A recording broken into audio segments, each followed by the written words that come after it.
America's largest retail store developer for independent store owners like yourselves. We've opened over 3,500 dollar stores since 1993 in the U.S. and worldwide. We provide 7 key services, and they are briefly financing assistance, site location assistance. We negotiate your lease agreement, and we do this in full with your involvement from start to finish. Then we provide the complete setup of the store. We provide all the labor, fixtures, equipment, interior signage, an allowance towards the cost of the outdoor sign, and all the labor to put it together. We provide comprehensive training. Normally we do it in a classroom, but due to the current situation, we're doing it all online and via the phone, and we've done both for years. So our online training is very complete, very comprehensive. There are different modules. It's all interactive, and of course you have access to our trainer here in the office at any time. And let me carve back through those items just quickly, but that's basically what we provide. So in financing, if you need assistance in getting funding, we have any number of lenders available to us that can address many levels of credit score, many different credit profiles. So, you know, sometimes an individual may say, well, gee, I don't think my credit's that good. That's when I say, let's talk for 5 minutes, because most often, you'd be surprised. There have been so many people over the years, and I've been here 17 years now. There have been so many people who said, you know, I just can't get financing. I know that I can't. I'm convinced. And all of a sudden they own a store. So, you know, some of our lenders can do credit repair. They can help you remove inquiries. There's lots of things that can happen. So in addition to the lenders, we have traditional lenders. We have non-traditional lenders. We can work with 401ks or CDs. We can help you get an SBA loan. You can use your IRA as collateral to get a loan. There's so many different ways to go.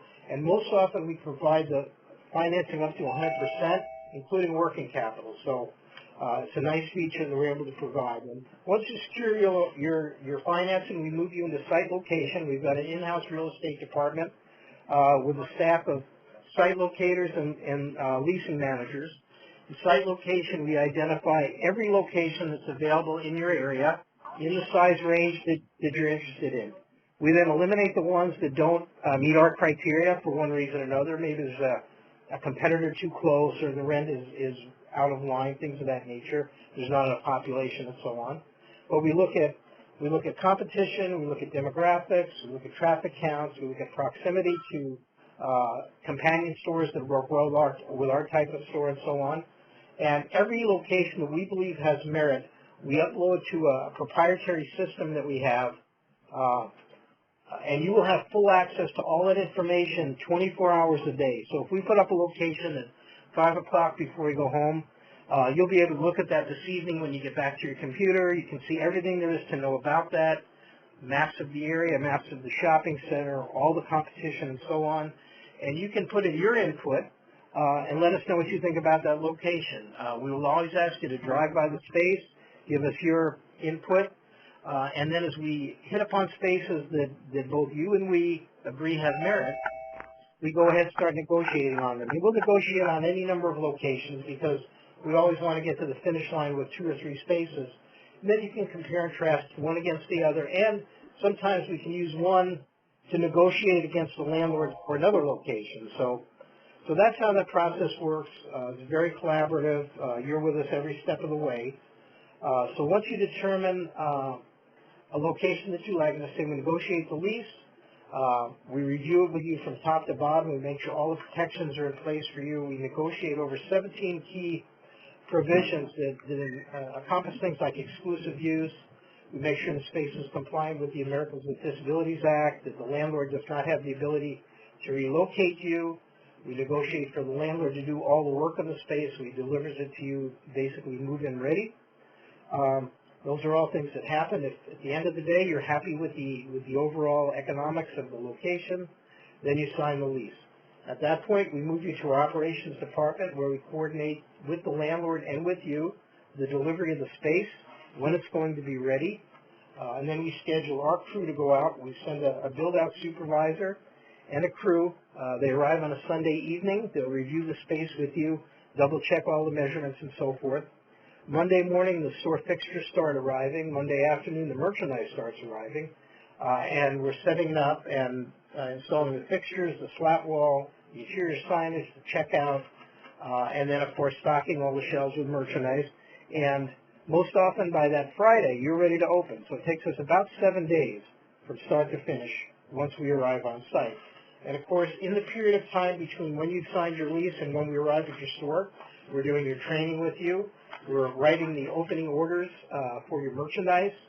We review them with you. You have full autonomy to make any changes to the orders that you would like. It's your store, so we want to make sure that you're 100% in tune with the product that's going into your store. Before you even start to write the orders, our merchandise manager will go through your location with you, review the demographics, the competition. She'll look at any specific needs that you've identified for your store. And with all that information, she puts the orders together. And keep in mind, as part of our store package that you purchase, you become a member of our merchandise supplier network. We have about 85 suppliers that are strategically located throughout the country, and they provide all categories of merchandise. Within our system, you can save 20 to 25% on the cost of product versus what you would pay as an individual going to those very same suppliers, because now you've got the buying power of hundreds of stores that we deliver to those suppliers each and every week. The merchandise system is very, very important, and it consists of 3 key components, and it's value, variety, and new merchandise. Value, because the suppliers that we have will provide pricing that you cannot get, as I say, on your own. So that enables you to do 2 things. It enables you to make more margin on everything that you sell, and it also enables you, because the prices are lower than independent competitors that you might have, it enables you to have product that they can't even afford to have in their store because they would have to pay too much for it. So it gives you a very nice advantage.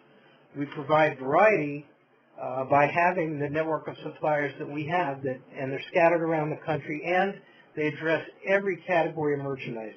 And again, many of them have freight guarantees, freight caps, and so on. And what that means is that if you're in Chicago, most of your competitors are buying product from suppliers in and around Chicago.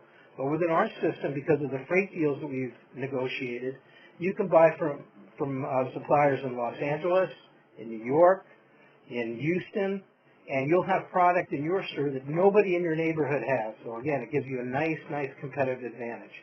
And then the third thing, and this is the most important thing, and when you open your store, you're going to want to remember this, and you'll hear it from me 1,000 times, I'm sure, is having new merchandise. Every time somebody comes into your store, they come in with a shopping list of basic items. They maybe have paper towels, shampoo. I always have vanilla wafers on my list, and if you could see me, you'd know why. But everybody has a list when they go shopping. So they have those 6 or 7 items, whatever that is. They walk into your store, they buy them. Now they start to look around, and maybe they'll pick up a table runner for their hall table because it looks like a nice value and it'll make their spouse happy. And they'll pick up a man-made chamois that they hadn't seen before to clean their car on the weekend. And some toys. Well, when I go shopping, I always grab a couple toys for my grandkids because I can't not. So anyway, the long story is that $6 or $7 transaction that your customer intended to have becomes a $12 or $15 purchase now, because now they're buying things that they didn't know they needed, but the perceived value of those items is so good that they can't not buy them, and so they do. When they come back to your store next week, they need those consumable items again. They need the paper towels, they need the shampoo, and so on. They don't need the chamois, they don't need the table runner, because they didn't get used up. But if you show them something new in auto supplies or home decor or in the toy department, well, now they're customers again. That's why really half of your store should never be repurchased. It always should be replaced with something that's new. And our staff works very, very hard to present you with hundreds of new goods items each and every week to choose from. And they work with you.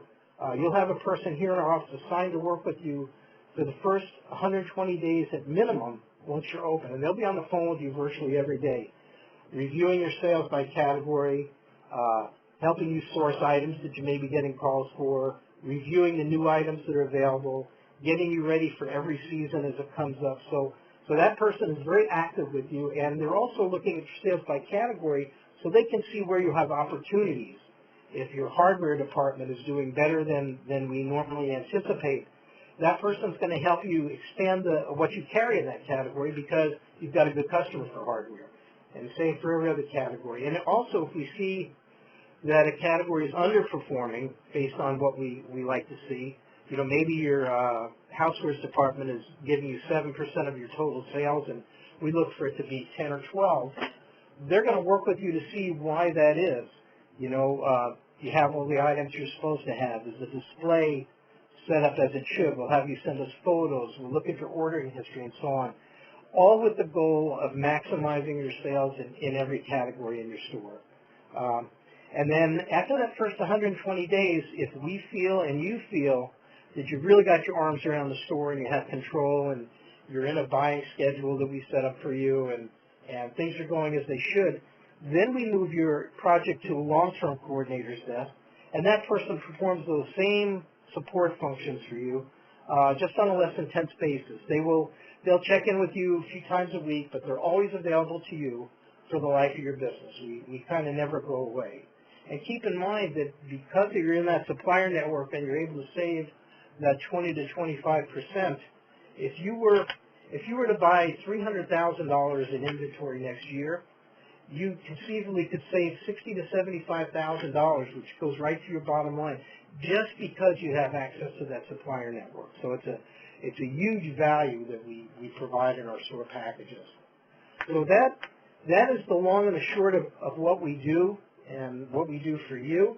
This is getting to be a busy time of year, and that's why I'm glad that we had this opportunity to speak, because right now it's August 27th, last time I looked, and you still have a great opportunity to get open to take advantage of the fall and Christmas selling season. You know, right over the horizon now, we're looking at Halloween, Thanksgiving, Christmas, and New Year's, and then you roll right into Valentine's Day and so on.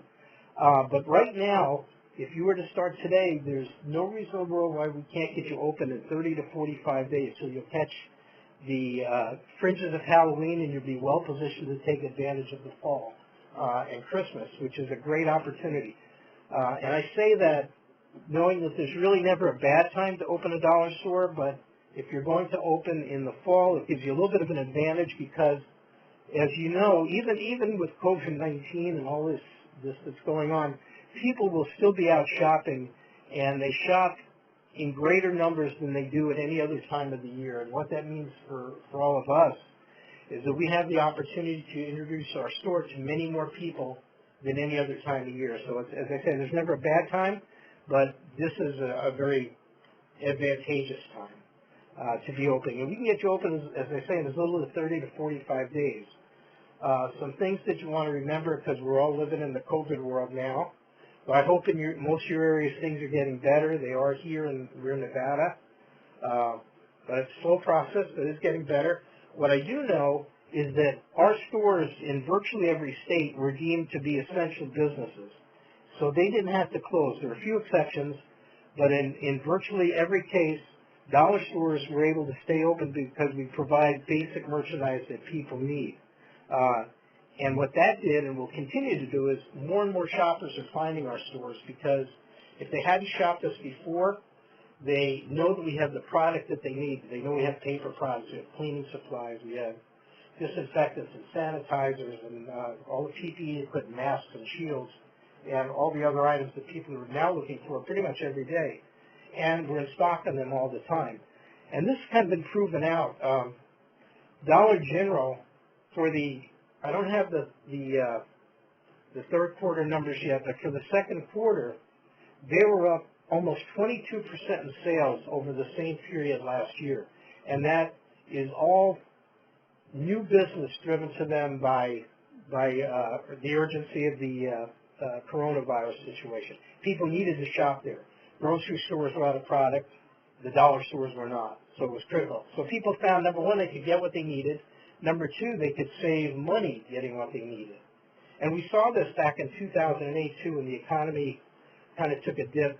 If you all remember that, we caught so many more shoppers, people that had never shopped a dollar store before for whatever reason, came in and they liked what they saw and they became customers. And I read an article in the New York Times, I think it was in 2012, that said of people that had never shopped a dollar store before the economy kind of forced them to, over 80% now identify themselves as regular dollar store shoppers. And that's happening again right now in front of us.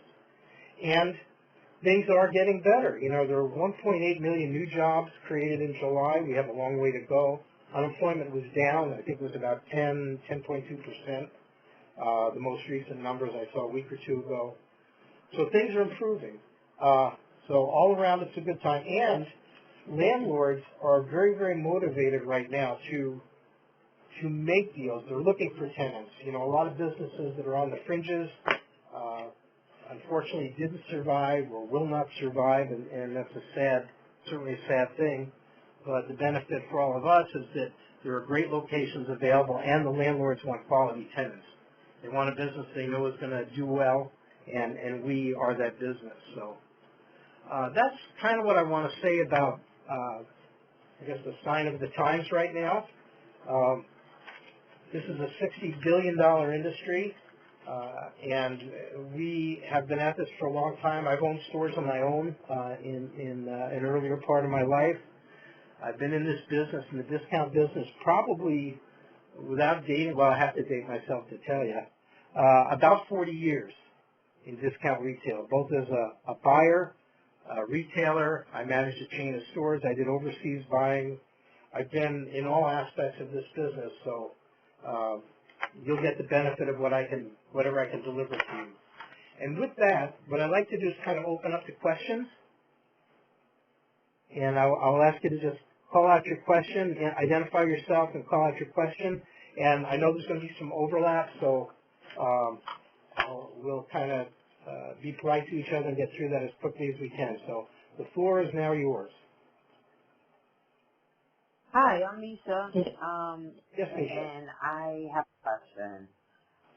One of my questions is, with the dollar store pricing, how exactly does that work? In terms of the cost of the merchandise, Misha? No, in terms of the prices that they're sold for. Okay, that's a good question. How do you Go ahead. make those determined? No, go ahead. That was okay. No, that is an excellent question. Actually, it brings me to something that I forgot to mention. We do have a number of different store formats. We have a dollar only, where everything sells for $1. We have a dollar plus store, and the dollar only store is very similar to a Dollar Tree, so kind of envision that. The dollar plus store is much like a Family Dollar, where you have an amount of product that sells for $1, and then the balance sells for $2, $3, $4, $5, and so on. And then we have something that's relatively new to us, which I'm very excited about. And it's called, we've been doing it for about 8 or 9 months now. It's the 123 store and the 135 store.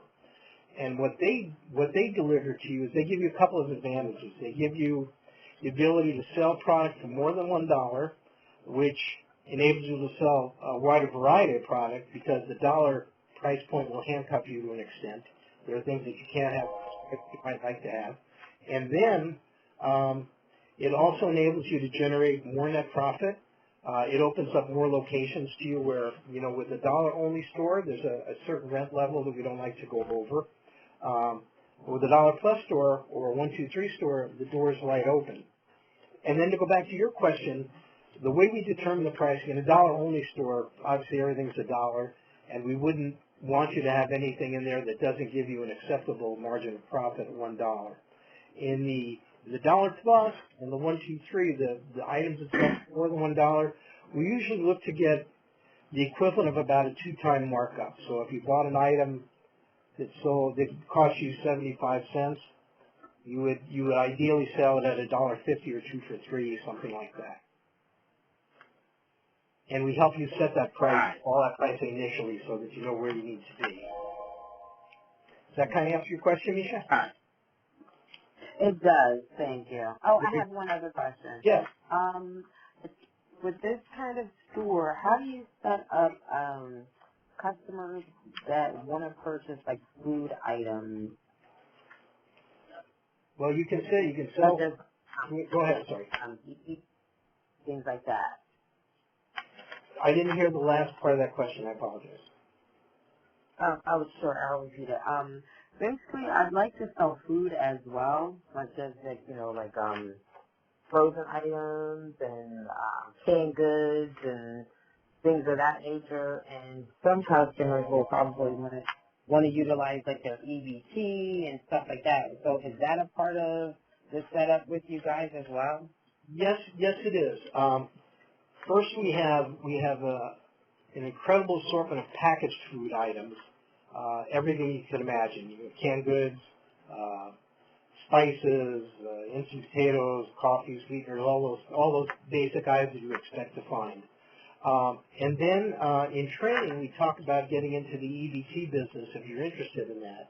And there are certain things that you have to satisfy the government to participate in that EBT program. So we go through that with you. You do have to be open for when you make that application, then EBT comes in, they verify that you have the products that they want you to carry, and then most often you get an approval. And the bar is not very high. You need a few dairy items, a few bread items, and some lunch meats or meat items. And normally, lunch meats satisfy that requirement. Excuse me. As far as so it's an easy thing to do. You need a 1 or 2 door cooler, and you're in there. And then, of course, people can use the EBT cards to shop throughout your store. Frozen food is another animal. It's kind of difficult unless you have a very large store. Now, when I say that, I'll couch that by saying there are local suppliers that we can identify for you where you can buy frozen food in smaller quantities, but doing it that way makes it difficult for you to be competitive. And there's a lot of margin in it. As I mentioned earlier, I had my own stores for years, and I got in the frozen food business, and I got out of it within 18 months because I just couldn't make any money buying and selling that product. But if it's something that you want to have, we will help you have it. But other than that, there's no limitation to the types of food that's available for you. We have everything. Awesome. Thank you. You're welcome. Next question? Alex. Yes, sir. Alex? Go ahead, Alex. Sir. You have, I saw in your brochure, you had different name stores. You just mentioned a couple of them, the 123 and the 135. And then I saw something called Big Box. Yes. So are these titles, are they for certain regions, or because we normally only see the dollar stores in Missouri. I'm from Missouri. Where in Missouri are you? St. Louis. St. Louis. I was just in Kansas City, and my wife's family's in Missouri. I spent a week back there about 2 weeks ago. So beautiful country. Right. I'd like to go back. I'd like to go back tomorrow.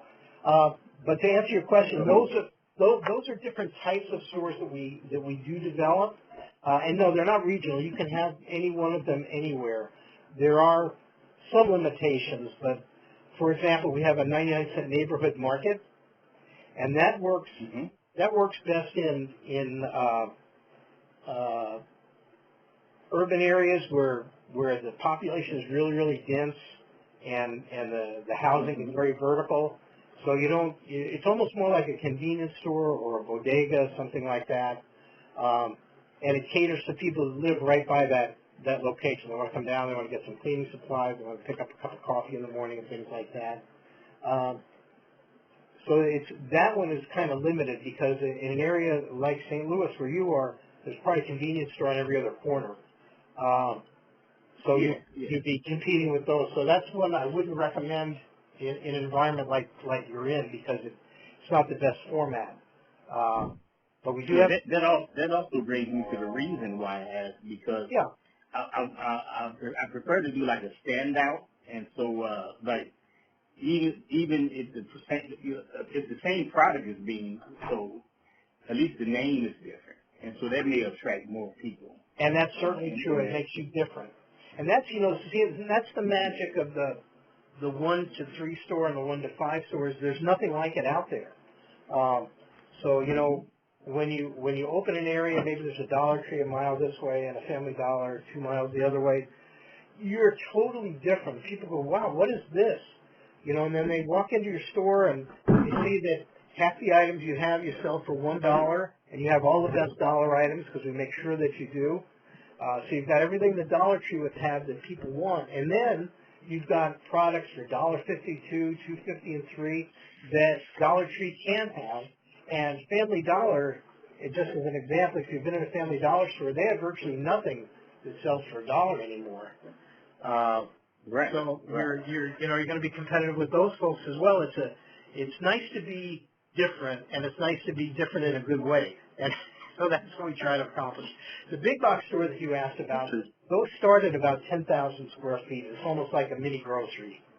So, you know, it's a big investment, certainly, but in the right area, you know, you can drive your rent down because you're renting a lot of square footage, and you're going to be cheaper than any grocery store on almost everything that you carry. So lots of people have, and what we do, not to interrupt it, I apologize, but what we do, when you come on board and we start to look at real estate for you and we know what size store you're wanting to develop, you know, you may say, you know, John, I just want to do a dollar-only store, and so we'll look for that. But we may find a great location that maybe isn't right for a dollar-only store, but may be great for 1 to 3. And so we'll tell you, you know, and say, you know, Alex, you know, I know you want to do that dollar-only store, but I want you to just look at this location and picture it as a 1 to 3 store. And then you can make the decision to go forward with that or just stay on the dollar track or whatever track you're on, and we'll work. But we're always going to let you know if there's an opportunity that we think you might be interested in. Yeah. And your the previous question was about hot food. Now, what about tobacco, lottery, those type things? You have complete freedom to add any of those items to your store. You know, we don't have providers for tobacco, for example, because that's controlled locally, but we can make the contacts for you. And the beautiful thing about our program is you can add whatever you want. And we also have all different types of revenue-generating programs that you can decide to add, and they're very cost-effective. You know, you mentioned tobacco. Some stores put in beer and wine. A lot of stores do lottery. A lot of stores do faxing. They'll provide notary services because you can't find a notary anymore anywhere. So, you know, and every time you notarize a couple of documents, it's $20, $25. It's easy money. We also have a program we can actually put in a bank of secure mailboxes and accept people's mail. And that's a great thing. Doesn't take up any space at all. And now you've got people coming into your store every 2 or 3 days to check their mail. And you have the opportunity to sell them products. So you know, the short answer is we have many programs like that. We have a printing program where you can print banners while you wait, and on and on and on. And they're less expensive than all these sign stores that are out there. So yeah, there are no limitations on what you can do with your store, and we have a lot of suggestions of things that you can add. Some that we can provide to you, some that we can do the homework for you on. But the only limit really is your imagination. Awesome. Thank you. You bet. Next question? Okay. What is the success rate? What is the success rate of your stores? Okay, good question. As we're not a franchise, we don't get hard information, but in my time here, and again, I've been here about 17 years, I would say within the first 3 years, there's maybe a 5 to maybe as high as 10, but I'd say not, percent of stores that either struggle or don't renew their leases after the first 3 years. But the overwhelming majority do extremely well. What I can tell you is if a store struggles, there's usually 3 reasons. One, the location isn't the best location, and sometimes what will happen is we may see a location that we're really not that excited about, but the prospective owner is. So we'll try and turn them away from that space because, sometimes we know location just isn't going to work out well. And we can be wrong, but most often the indicators are all there. So I'll go so far sometimes as to actually draft a letter that I call a site exception letter, and I'll send it to the client after I talk to them, and just let them know, we really can't endorse this location because of A, B, and C, whatever those items are. The rent is way too high, the competitor too close. It doesn't face the main road, so people can't see you. And most often people will then stop. But sometimes, a prospective owner may think they know better, and sometimes, as I say, they do. They may see things that we don't see. But sometimes they just, for not the best reason, choose a location. It's not the best location, and that's not good. Second thing that happens sometimes is time to time get somebody that's kind of underfunded. There's some noise in the background. If somebody could mute there, I would appreciate it. We all would. Sometimes a prospective owner may be a little underfunded. They may have just enough to do their store and have some working capital, but they're not in as strong a position as we would like. And again, most often I'll ask that individual to maybe wait 6 months, whatever that time period is, to make sure that they've got enough funds available, because even though these businesses establish themselves very quickly, you want to have a little bit of a war chest so you can keep plowing merchandise back in the store in the early weeks to get way ahead of the curve on product. So with all that being said, sometimes an individual just wants to forge forward, or they don't have a choice for whatever reason. They have to get their store open, and that's not always the best recipe. And the third reason, and this sometimes happens too, is sometimes if you've never owned a business before, and despite all that we do to teach you how to operate your business, and it's a very simple business to operate, and it's a lot of fun to operate. Like I said, I've been at this for many, many years.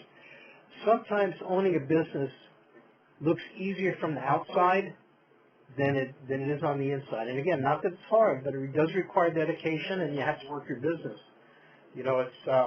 I always tell people, if your expectation is that you're going to come in on Friday and box up the money and take it to the bank, this may not be for you. You got to show up the other 6 days too.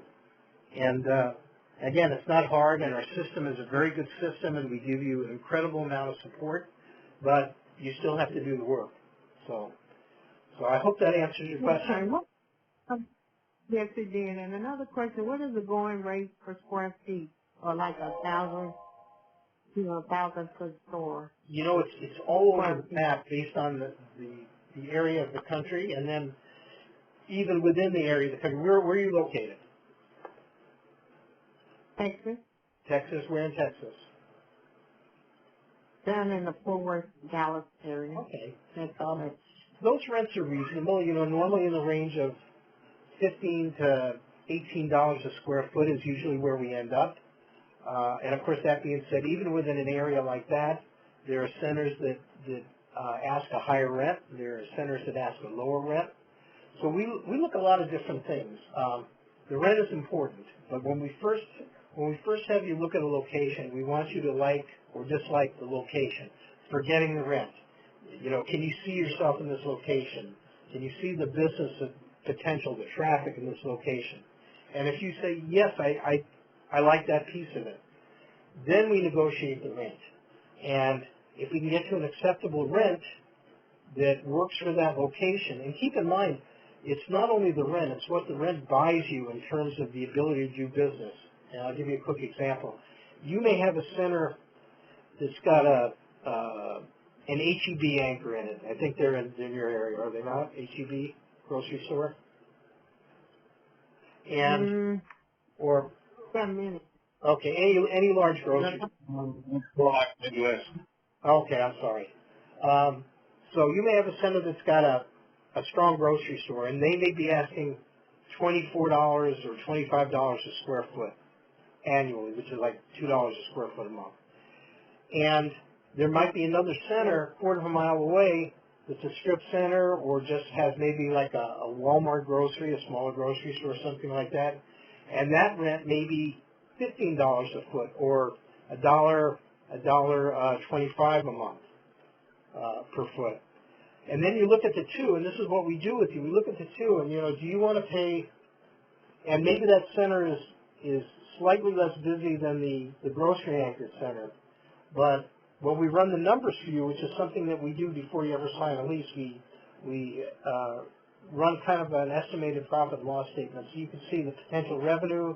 We can plug in the expenses. We know what the rent is now, and you may find that you can make more money in the less busy center because your rent is so much less. So that's part of the work that we do. So the rent is obviously important, and it's a good question to ask, but we always look and see, what does that rent buy for me as a store owner? Can I make more money doing a little bit less business because my rent is so much lower? And if the answer is yes, then that almost becomes a decision. And the other thing that you encounter sometimes is with a brand new shopping center, it's a shiny new center, the landlord thinks they're sitting on a gold mine. The rents are going to be high and they're not prone to negotiate. But 2 years down the road, when the landlord finds out that his tenants can't survive at those rental rates, then reality sets in. So that's when we can make the right deal for a center like that. So every negotiation is unique, and the rents can vary. Even in a sub-market of Dallas or Fort Worth, the rents can range from a low point to a very high point, and we just have to find the ones that work for you and the locations that can deliver for you. And that's, in a real estate department, we're very hard to do that. We may research in an area like Dallas, Fort Worth, we may research 30 locations, and you may only see 10 of them because 20 we've already discarded because of any number of reasons where they don't meet the criteria that we know will work for you. But we do all that research, get rid of them, and then we present you with the 10 that we think have merit, and maybe out of those, there's 4 or 5 that can work, and those are the ones that we all go to work on. So it's a process. Thank you. You're welcome. Yes. This is Tanika, and I'm from Maryland. I'm sorry? From Maryland. Maryland, okay. Okay. I have three questions. Okay. I understand that this is not a franchise, but I was wondering first, is there any sort of document similar to like a non-disclosure document that we would receive like after we paid the $500 to kind of get an idea of whether or not this would be a good fit for us? Okay. And go ahead. Okay. The second question is, in terms of marketing, again, I know that it's not a franchise, but is there any help with marketing? Like, I don't know, maybe those first 120 days or any marketing strategies that you would give, like during training. And then the third question is in terms of help with staffing. Like some people, I know I can only speak for us, we would probably be looking for a larger spot with a few employees. And will we get help with trying to recruit staff before the store opens? Okay, all good questions. I'll start with the first one. With regards to the non-disclosure,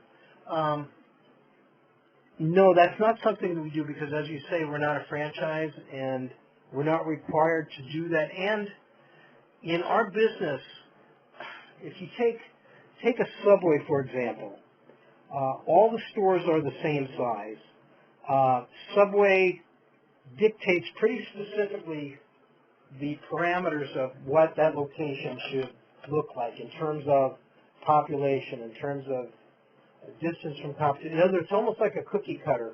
So they can kind of zero in and say, we know a store should perform at this level or between these two levels because they don't vary from that formula. Where we do stores from 1,000 to 10,000 square feet, and we do them in rural areas, we do them in urban areas, as mixed a bag as you can imagine. A non-disclosure for us wouldn't really have any specificity to it.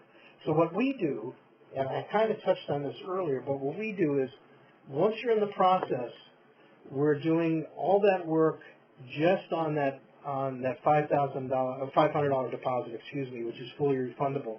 And then when we get to a final location and we've negotiated all the terms, you have all that information in front of you, then what I do is I'll sit down with you and we'll work through an estimated P&L for that specific location, because now we have all the numbers. We know what the rent is. We can estimate the other basic expenses. I can look at the co-tenants in the center. Often I can get the sales per foot of the grocery store, which is a good indicator, or the sales per foot of the center as a whole.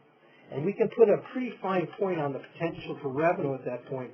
So then I can do a 1-year and a 5-year set of estimates for you.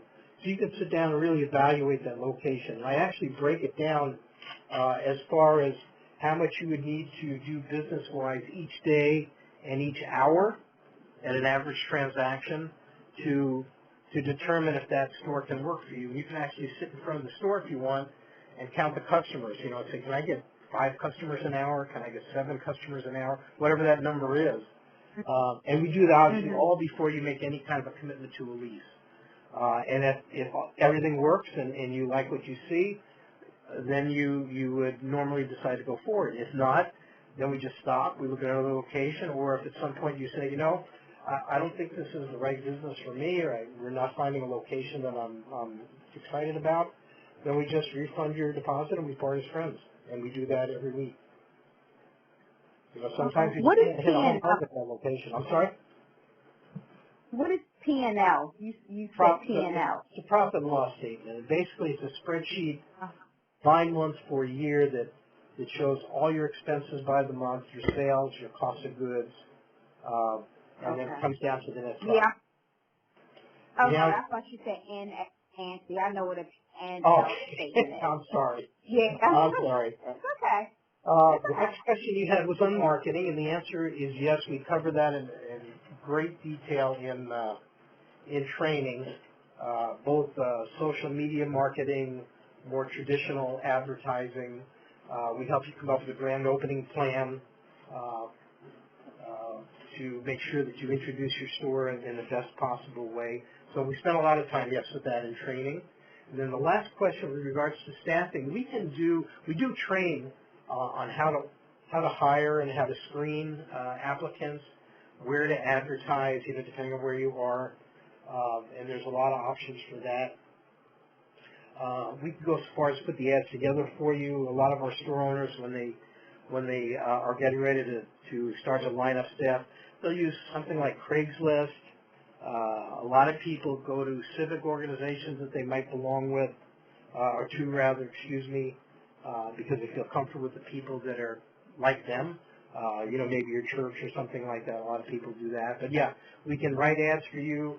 We can help you screen the applicants if you'd like. All the support that you need. And the HR, the human resources portion of the training is very extensive. Okay. Good.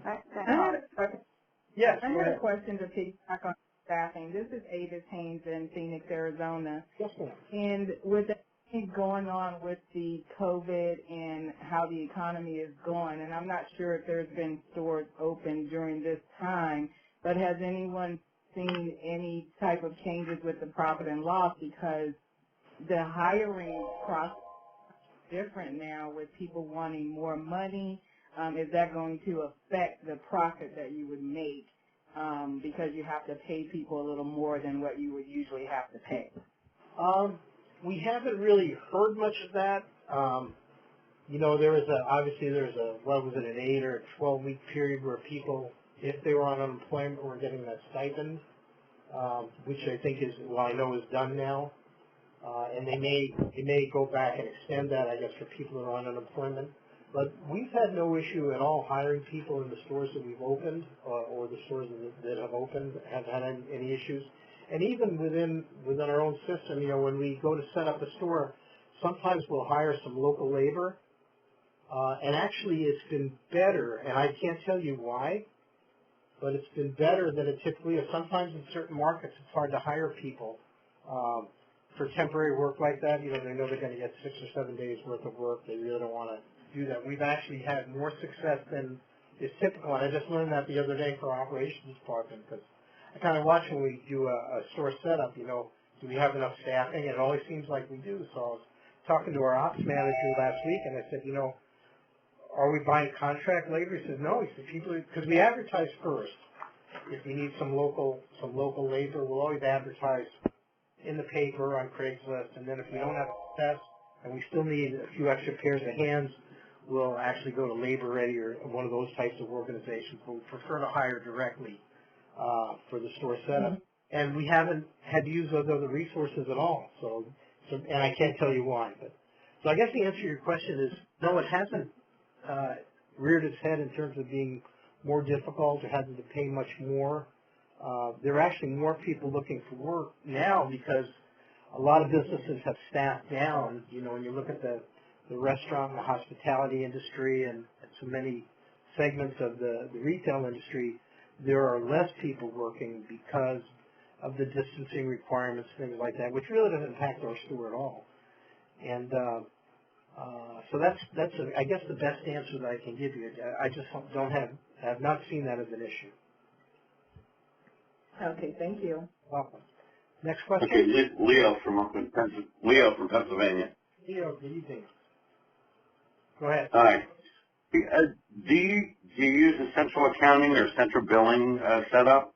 Everything goes through a central accounting and bills get paid, or be responsible for all of our accounting? You would be directly responsible for all of that. You would be making the purchases, placing the orders, making the payment. We're not at all involved. We're not a franchise, so once you're open, we write the opening orders for you, and once you've approved them, we place those orders and we disperse the monies to the different suppliers because that's part of your store package.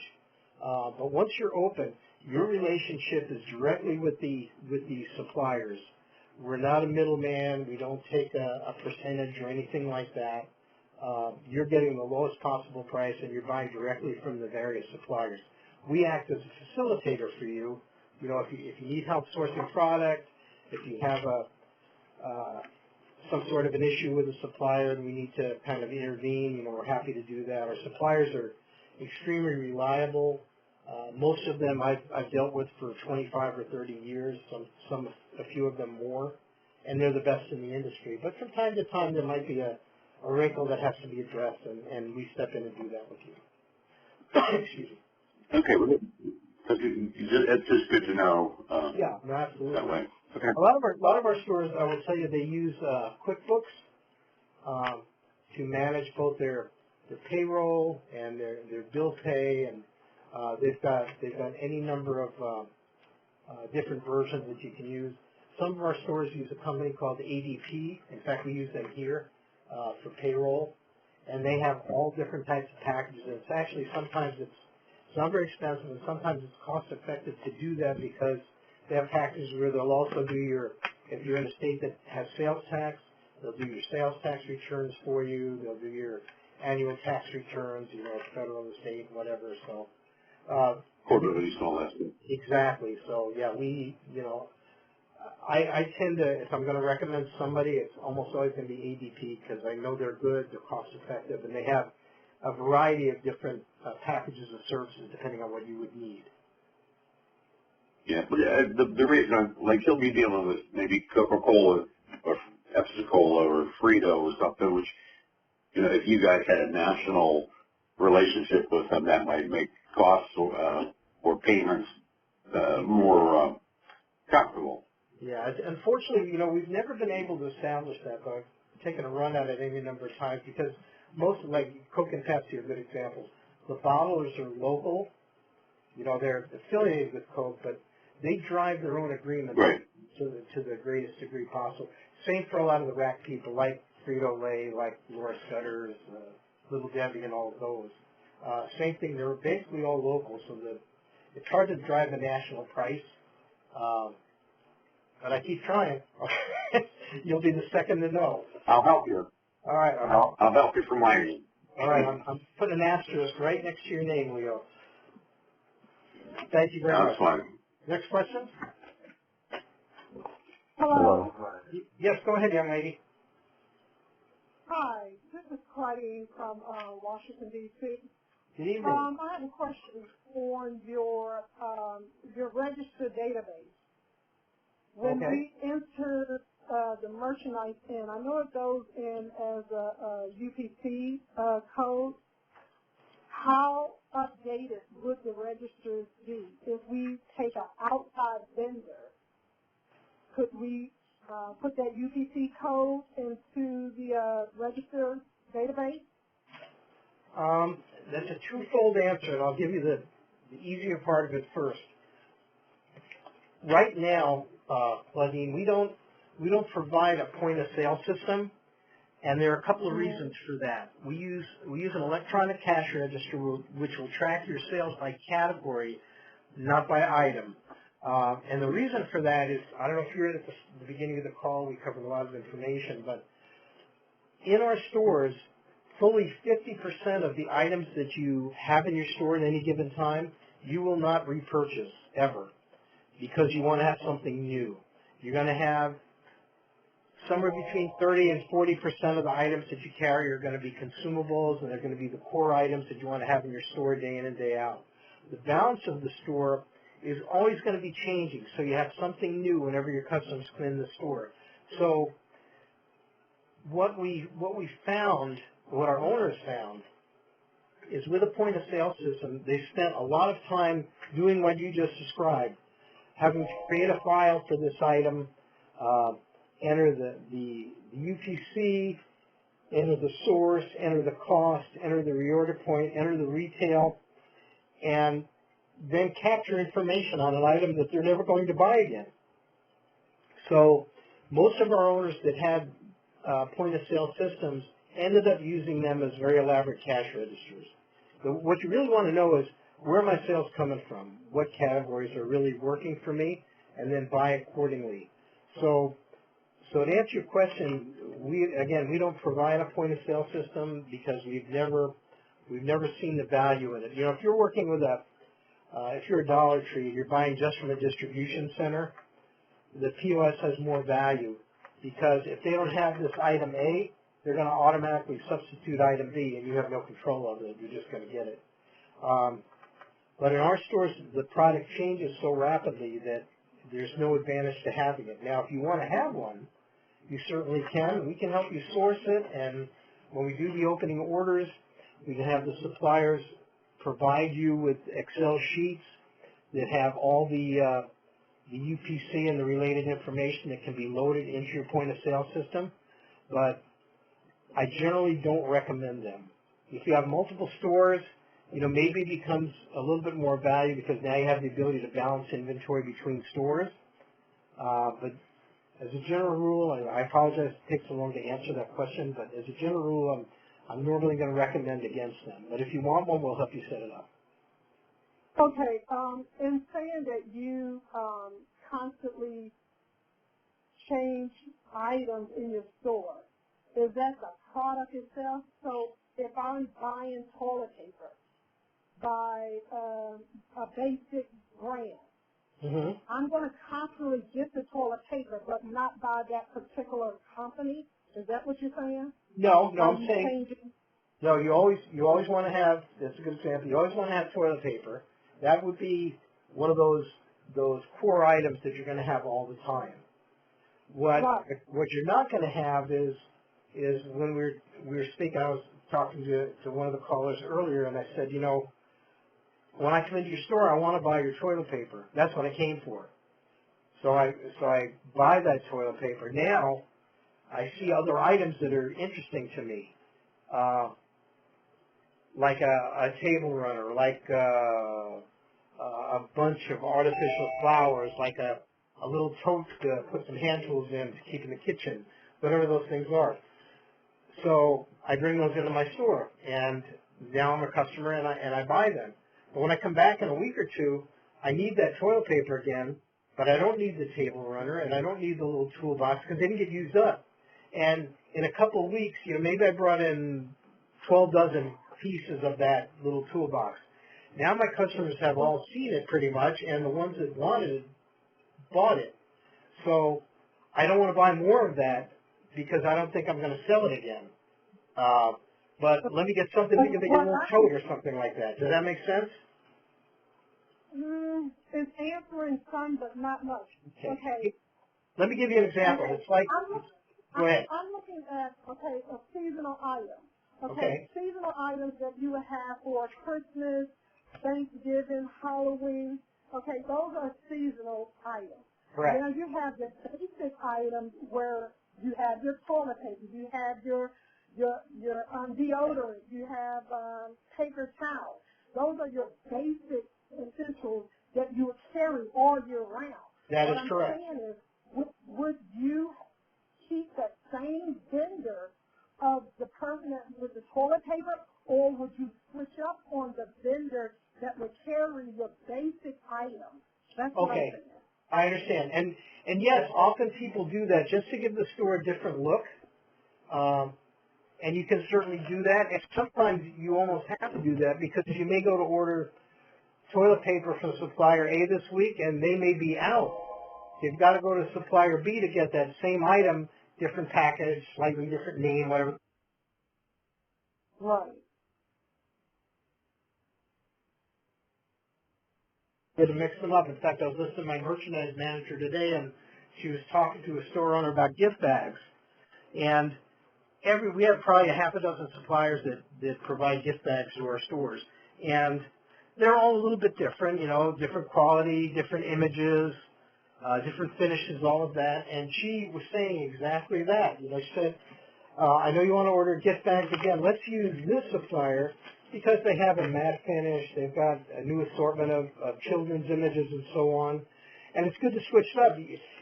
Our stores are very much like putting on a play or a variety show, with the exception that your audience is always the same audience. So you have to have a new song or a new joke or a new gift bag to entice them to buy again. So I understand what you're saying. Yeah, absolutely, you would want to do that in most cases. Switch up what you're carrying. You'll have a deodorant that looks like Secret, but maybe it's got a different name than it did last week when somebody came in and saw it. Absolutely. Right. Now, how would inventory work for us? As far as the net sales and the yearly figure, how would I know if an item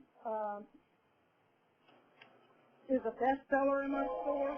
How would I keep that as far as the registered database? Okay, well, there's a couple of different ways to know that, and the easiest way is to, at any point in time, most of our suppliers can generate an activity report for you of all the items that you've ever bought from them and when you rebought them. And that's an interesting report. I was looking a couple of weeks ago at one for one of our stores, and there's an item that they were buying basically every 6 weeks. They're rebuying that item, and then they stopped. And so I was talking to the owner, and I said, what happened to this? It was a 2-pack screwdriver. It was a good item. So I said, what happened to this 2-pack screwdriver? I noticed you're not buying it anymore.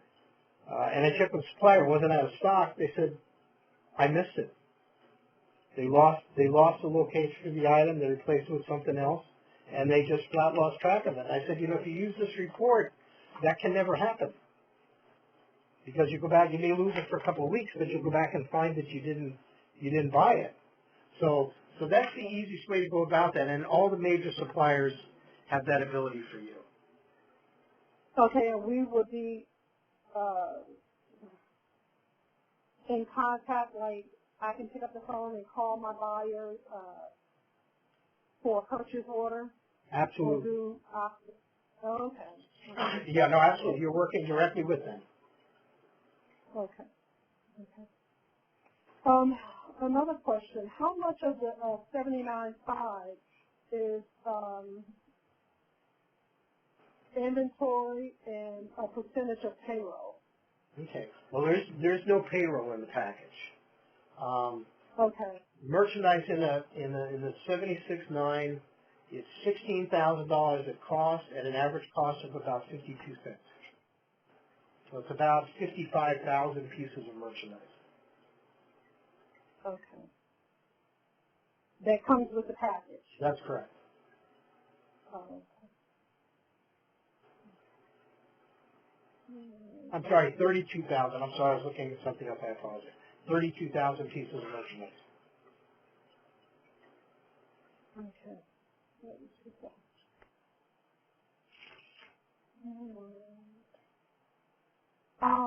Also, another question. Yeah. Is there a catalog for, that we can get for the purchase, or would it be on, we would have to look at it on a computer? Or For a catalog here? For the merchandise? For your purchase order, yeah. You would, for purchase orders, you would look on the computer, and each supplier has their own website, and they update them in real time. So if an item goes out of stock, it immediately falls off. So you wouldn't see it and you can't buy it. Almost none of the suppliers print catalogs anymore because they're out of date the minute they arrive from the printer, pretty much. The merchandise and the business is so dynamic. There's a few suppliers that still print catalogs, but most everybody actually works with a website and a shopping cart. So it's very easy to generate a proposed order. Yeah, just like you would on Amazon. On the merchandise. I'm sorry? If I do a purchase order, what's the turnaround and where is the merchandise coming from? Okay, well, let's see. You're in D.C.? Yeah. Okay, as I mentioned, we have suppliers all over the country. Most often your product would probably come from the Northeast. Turnaround time, typically about 5 days. Can vary a little bit depending on the supplier, but about that.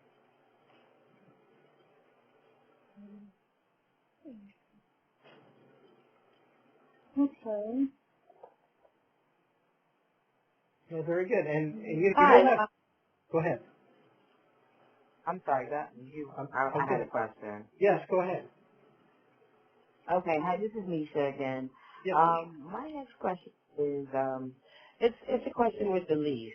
How long are the leases typically negotiated for, and is there an option to buy the property? Okay, two good questions. First, the typical terms are, we always try to negotiate 3 years and then negotiate some options, like 2 or 3 3-year options. So you know you're going to stay in that space for a while if you choose to. So you have 3 years firm, and then you have the option to renew for another 3 and then another 3. Sometimes the landlord will want a 5-year term. Often, if they have to do a lot of work and invest a significant amount of money to get the space ready, they may ask for a longer commitment. And those are all points of negotiation. Most often, the spaces that you're negotiating for are within a shopping center, so there is no option to buy a space within the center. Now, if it's a freestanding location and the owner is interested in selling, then certainly we can try and negotiate that for you as well. More typically, though, you'd go into a shopping center where that wouldn't be an option. But if you're in a community and it's a freestanding building, the owner may decide it's a good time to divest, you look like a good candidate as a purchaser, yeah, then that can happen. It's less normal, but it does happen for sure. Okay, now is it possible that they could try and raise the rent or, do some kooky stuff when they see business is starting to really pick up, or they're riding by and they see lots of customers in and out? Like, how do you combat those sorts? That's why negotiating for the options are so important, because it locks in the rent. We may say, or we may end up with a lease that says for the first 3 years your rent is X, and then for the next 3 years we negotiate maybe a 3% increase because the landlord's expenses are going up too. So that's reasonable. 3% is kind of like cost of living, but that's why the option periods are important to negotiate whenever we can, because it kind of locks you into a rental rate. And what I will say too, there certainly are some landlords that would take that approach, But the smart ones know if I've got a good tenant and she's paying my rent every month, why should I be greedy and force her to leave to get a tenant that I know nothing about? So most of landlords, for the most part, I mean, there are some like you described, and I can't say they're not. I've come across them over the years, but most often, a landlord, if he has a good quality tenant, they obey the rules, they pay the rent on time, they run a nice clean business, they bring traffic to the center, they want to keep you. You're gold to them. So they're not going to do anything that's going to push you away. They may, at the end of your lease, you may have to renegotiate it. Maybe the rent may change a little bit. That's kind of the way of the world, but they're always going to be reasonable. And keep in mind, if we do a store with you, we're always happy to come back and negotiate that next lease for you, no charge. It's part of what we do. Awesome. That's good to know. Yeah, absolutely. Okay, other questions? Yes, John? Yes, sir. Yeah, this is Maurice in Lincoln, Nebraska. Go ahead, Maurice. Speaking of location, if there's a space that I see available, would your real estate coordinators research that area and maybe give advice on this might be good for a dollar store, or this might, like a Dollar Tree, or this might be better for a 1-5 store? Yes, absolutely. In fact, one of the first things that we do when you move into real estate is ask if you've seen any locations of interest, because we'll jump on those right away because you're there in the market. Also, if you decide to come on board, we're happy to do that. And actually, we're happy to do that at any time. I can do the preliminary research. If you were to call me tomorrow and say, here's the address, I'll absolutely have a real estate department take a quick look at it. I'll have them run the demographics and so forth, and I can give you that opinion before you even send us an application. So, yeah, happy to do that. You can send it to me or my email. I don't know who's still on the call, but it's john.lafronz@drssmail.com. Excuse me. And my phone number here in the office, 702-637-3389. Or you can call the main number and they can find me if you don't get those numbers down. Yeah, I'm happy to do that for you anytime, Maurice. Thank you. Appreciate that. Because I know if it's a good location, you're going to turn around tomorrow and send in your application. We're going to go to work for you. So. Thank you. Yeah, absolutely. Any other questions? I have a finance. This is Misha again. Yes, I have a question. Right How ahead. does the financing start? What is the process to go through? Good question. The first thing that happens is when we receive your application, the first people we're going to talk to obviously will be the coordinators in our finance department. And what they'll do is they will have you open, you do it online, it takes about 5 minutes. It's a credit check total account. I think it costs $10 or something like that per month. And what that enables us to do is see your credit profile, and it enables us to have different lenders see your credit profile. Now, there are no what they call hard inquiries, so them looking at that is not going to impact your credit 1 point. It's not like when you go to buy a car and they bang your credit 6 times. And all of a sudden, yeah, it's 700, now you got a 620, and you haven't bought a car yet. It's not like that. It's what they call a soft inquiry, but enables the different lenders that we work with to look at your credit, and then they'll come back and they'll say, yeah, we can get X amount of dollars for this person, and here are the terms. And we may get 2 or 3 different responses, and then our credit advisor will get back on the phone with you, and they'll say, Nisha, here are the options for you. This is what we can secure for you, or more properly, what our lenders can secure for you. And then you make that decision, because now you know the amount of money that you potentially can get, you know what the terms are, and then you make that decision as to whether you want to go forward or not. And if you do, that's great.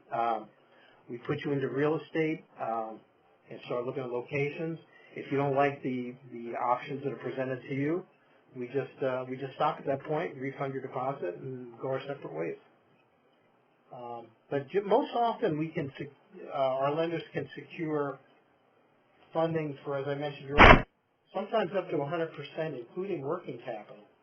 And there's all different programs. It depends on what your credit profile is as to what you would qualify for. You know, we have some lenders that have fixed rate, fixed terms, some that are tied to the prime rate, so it's all over the map. But they'll find whatever the best options for you are, and they'll present them to you.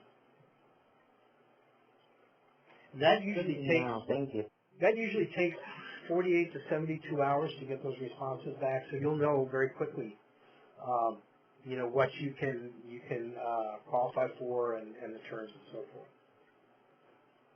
Oh, good. Okay, because that was my next question: is how long does that typically take? Yeah, okay. Pretty quick. Okay. Pretty quick. Good. Any other questions? Okay.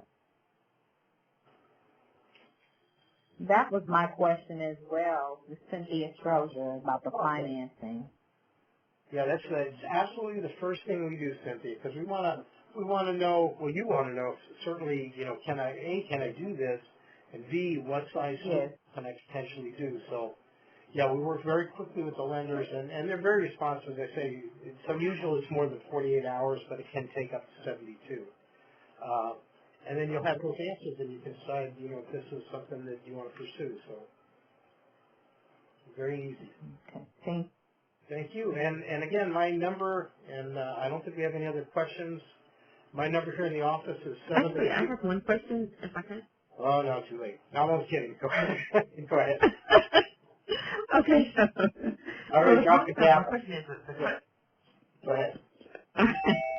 The concept that you guys are driving for is more of a general store where multiple different types of merchandise are sold. Like, let's say somebody wanted to open like a specialty store, like something focused towards, let's say a pet store or a kid stuff or a party supply or something like that. Or is it kind of free for what the owner wants to do? It's, well, the basic format is of a dollar type store. Yes.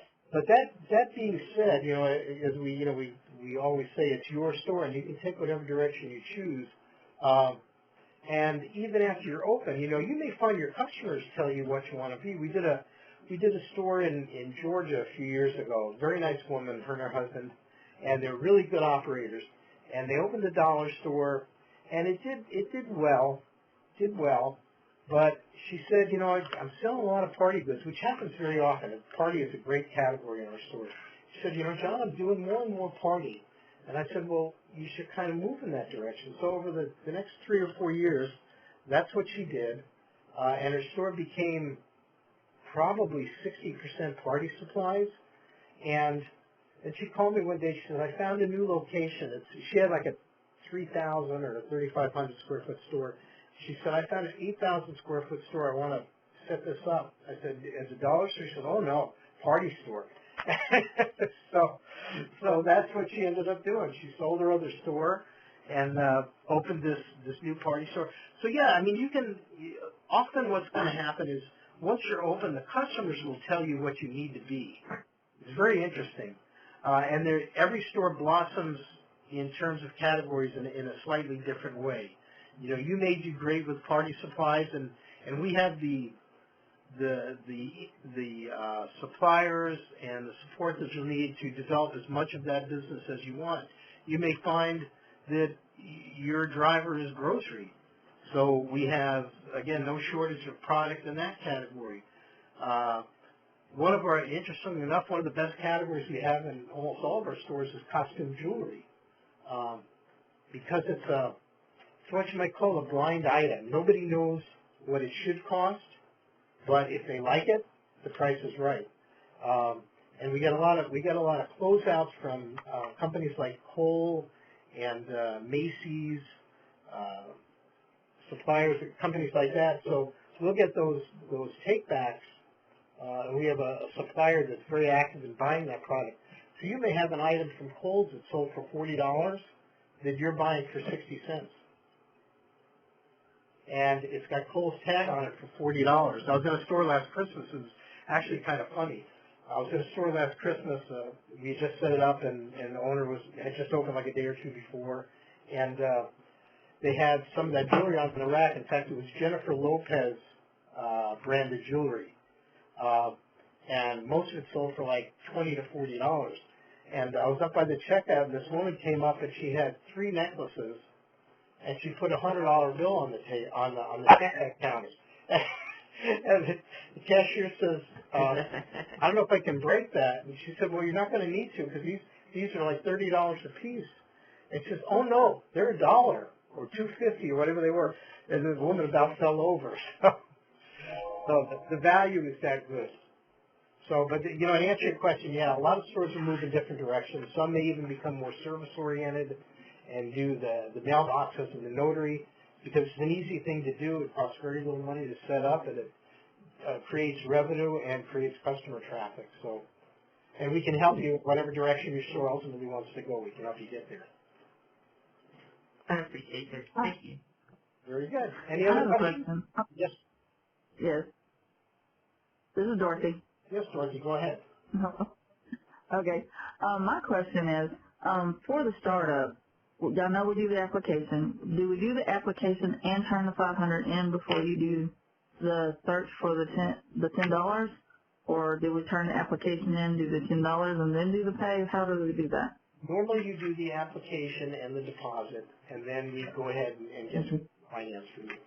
And we only do that because we have so many inquiries. We get about, and this is no exaggeration, we get about 200 inquiries a week. And we just don't have the manpower to do that for everybody. So we just need a basic level of interest on the other side. And then, like I say, you'll know within 72 hours if it can work for you. And if yes, that's great. If no, we send the deposit right back to you. Okay, well, I want to thank you. I don't know who's still on the call, but I want to thank you for your time this evening. I enjoyed talking to you. I think we covered a lot of ground, and I know you'll have many more questions as you continue to look at this. Feel free to call me, call your rep if you're already speaking to someone in our office, either way, and hopefully we'll build some stores together. Thank you all very much. Thank you, John. Thank you. Y'all have Thank you. Take care now. Thank you, John. Have a nice day. Thanks, John. All right, y'all as well. Take care now. Thank you. Bye-bye.